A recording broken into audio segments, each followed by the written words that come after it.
Anda jelaskan dulu mengenai sekarang ada sound horeg yang ini subhanallah di mana-mana sekarang lagi ramai, bahkan di TV-TV besar pun sampai diundang. Jadi sound horeg itu kalau suaranya disetel itu membuat kaca-kaca pecah kan? Ada yang gentengnya sampai berjatuhan. Dan ini ada fatwa ulama yang sudah mengharamkan, akan tetapi banyak pula yang membelanya bagi orang-orang yang menghalalkan musik tentunya. Nah, oleh sebab itu kami akan sedikit membahas tentang hukum musik menurut pandangan Islam. Jadi ini kita bahas musiknya saja, belum membahas madarat yang lain dari sound tersebut. Kita bahas musiknya saja. Yang pertama, musik itu disebutkan di dalam hadis bahwa hukumnya haram. Di dalam hadis yang diriwayatkan oleh Imam Al-Bukhari, Nabi SAW bersabda, la yakunana min ummati aqwamun yastahilluna al-hira wal harira wal khamra wal ma'azib. Kata Nabi SAW, akan ada dari umatku kaum-kaum yang akan menghalalkan zina, yang akan menghalalkan sutra bagi laki-laki, yang akan menghalalkan khamr, dan akan menghalalkan alat-alat musik. Berarti hukumnya asalnya apa? Haram. Jadi Nabi menyebutkan akan ada dari umatku, umat Nabi Muhammad, yang akan menghalalkan. Berarti hukumnya asalnya haram, ya. Jadi Nabi sudah menyebutkan bahwa musik ini hukumnya haram dan nanti akan ada yang menghalalkan. Dan bukan hanya Nabi SAW, ternyata puluhan ulama itu mereka sudah mengharamkan musik.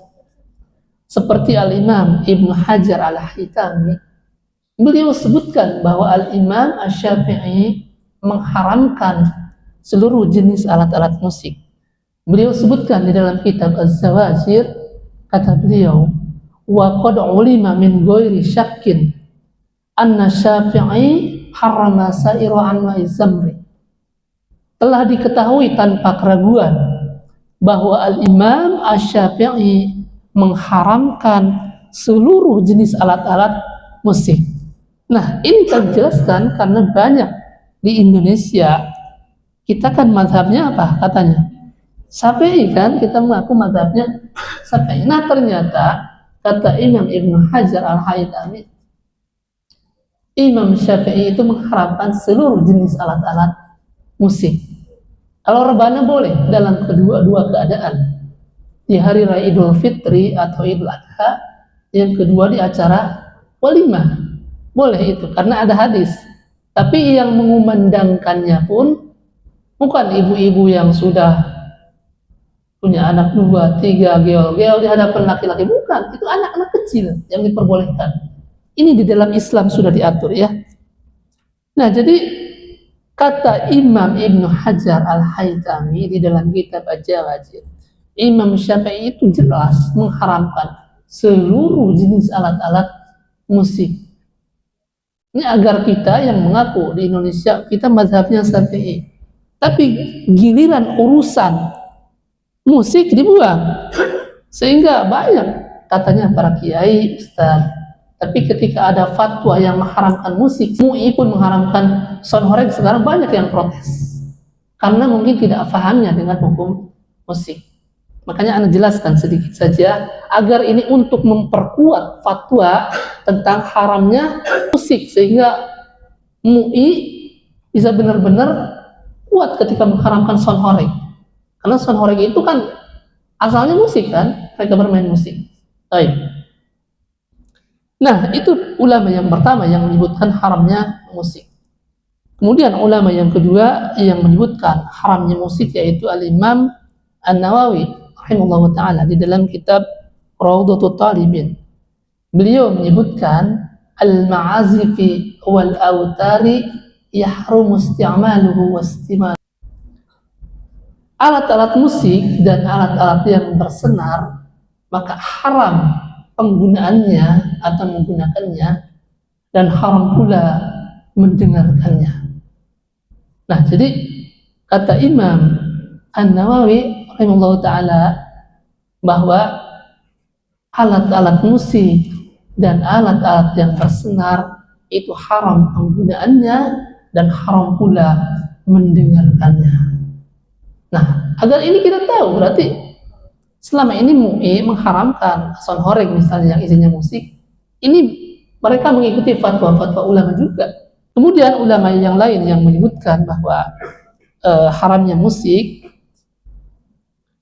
yaitu Al-Imam Al-Baghawi, ya, beliau sebutkan, kata beliau, wattafaqu ala tahrimil mazamiri wal malahi wal ma'azifi.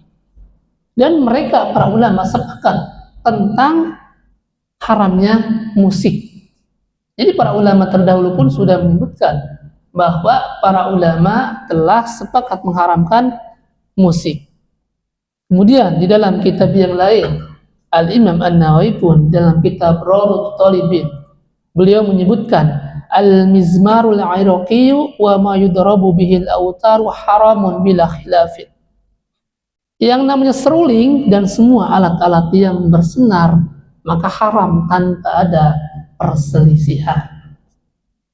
Nah, itu diantaranya para ulama yang mengharamkan musik, ya, dan banyak lagi tentunya para ulama yang menyebut tentang haramnya musik, seperti Al-Imam Ibnu Hajar Al-Haytami, Imam Ibnu Hajar Al-Asqalani, Al-Imam Ramli, Imam An-Nawawi, kemudian Imam As-Subki, Abu Zakaria Al-Ansari, Imam Asy-Syarbini, Imam Subki, Ibnu Jarir At-Tabari, Abul Abbas Al-Qurtubi, Al-Imam Al-Baghawi, Imam Ibnu Qudamah Al-Maqdisi, Ibnu Rajab, dan yang lain sebagainya, ya. Nah, jadi hukum musiknya saja itu sudah diharamkan, apalagi membawa madarat yang lainnya. Nah, kalau kita lihat kan seperti sound horeg misalnya, itu membawa madarat yang lainnya. Kalau lewat ke jalan-jalan kecil saja, ke jembatan, Anda lihat sendiri di YouTube, itu sampai dibongkar pinggir-pinggirnya agar soundnya itu bisa lewat. Dibongkar kan, untuk lihat kan, ada videonya beredar, ya. Kemudian juga kalau lihat ke kalau masuk ke kampung-kampung kecil yang ada gerbangnya, itu dibongkar juga. Nah, jadi banyak madaratnya, ya. Nah, sedangkan jangankan mengganggu dengan suara musik, ya, kawan. Mengganggu dengan Al-Quran saja, itu Al-Quran kalau dibacakan, tapi Al-Quran itu mengganggu orang yang sholat dan mengganggu orang yang tidur, itu diterangkan di dalam kitab-kitab para ulama, itu haram. Bayangkan, ini Al-Quran. Jadi Al-Quran saja kalau dikumandangkan mengganggu orang yang sholat, mengganggu orang yang tidur, itu bisa diharamkan. Ini diterangkan di dalam kitab Mazhab Syafi'i sendiri, seperti di dalam kitab Fathul Mu'in, bab kesunahan di hari Jumat. Di sini diserangkan, wa sunnah qira'atu surati kahfin yaumal jumu'ati wa lailataha di ahaditsa fiha. Disunahkan membaca surah Al-Kahfi di hari Jumat dan di malam Jumatnya berdasarkan hadis. Jadi di dalam mazhab Syafi'i sendiri ini ada dua masalah yang akan menjelaskan di dalam satu penjelasan sekalian saja. Jadi di dalam mazhab Syafi'i sendiri ternyata di malam Jumat itu yang disunahkan membaca surat Al-Kahfi. Jadi bukan yasinan. Di sini disebutkan disunahkan membaca surah Al-Kahfi di hari Jumat dan di malam Jumat berdasarkan hadis. Ini di dalam kitab mazhab Syafi'i. Nah, kemudian dilanjutkan penjelasannya, wa yukrahul jahru bi qiraatil kahfi wa ghairiha in hasala bihi ta'dhin li musallin aw na'imin kama sharahan Nawawi fi kutubihi. Dan makruh membaca surah Al-Kahfi atau surat lainnya dengan suara keras. Dengan suara keras kalau mengganggu orang yang sedang sholat atau mengganggu orang yang sedang tidur, seperti disebutkan oleh Imam Nawawi. Nah, jadi perkara yang disunahkan saja, membaca Al-Qurannya kan sunnah, dikumandangkan di malam Jumat. Tapi kalau mengganggu orang yang sholat, kata Imam Nawawi, makruh Tapi dijelaskan oleh Imam Ibnu Hajar, di sini disebutkan wa qala syaikhuna fi syahril ubab yang bagi hurmatul jahri bil qiraati fil masjidi. Di dalam kitab Syahril Ubab, guru kita Imam Ibnu Hajar menerangkan hukumnya ternyata haram membaca Al-Quran dengan suara keras yang dikumandangkan di dalam masjid. Nah, jadi maksud kami, Al-Imam Ibnu Hajar ini mengatakan bahwa Imam Nawawi mengatakan makruh itu kalau tidak mengganggu orang lain. Tapi kalau mengganggu orang lain, mengganggu orang tidur, mengganggu orang sholat dengan besar, mengganggunya dan dikumandangkannya di dalam masjid, maka menjadi haram. Jadi maksud kami, perkara yang baik saja asalnya seperti membaca Al-Quran, kemudian membaca surah Al-Kahfi di malam Jumat, kalau mengganggu orang yang sholat bisa haram. Apalagi dengan musik-musik ini, dengan soundtrack yang mengganggu, suaranya bisa mengganggu orang yang tidur. Itu ribuan orang yang terganggu kan. Ada yang sedang tidur, sedang sakit, sedang membaca Al-Quran dan lain sebagainya ya. Nah, makanya keputusan MUI yang mengharamkan tentang haramnya soundtrack wajib kita dukung ya. Maksudnya kalau kita sudah mendengar hukumnya seperti ini, maka tidak ada alasan lagi kita untuk membela soundtrack ini atau musik ini ya.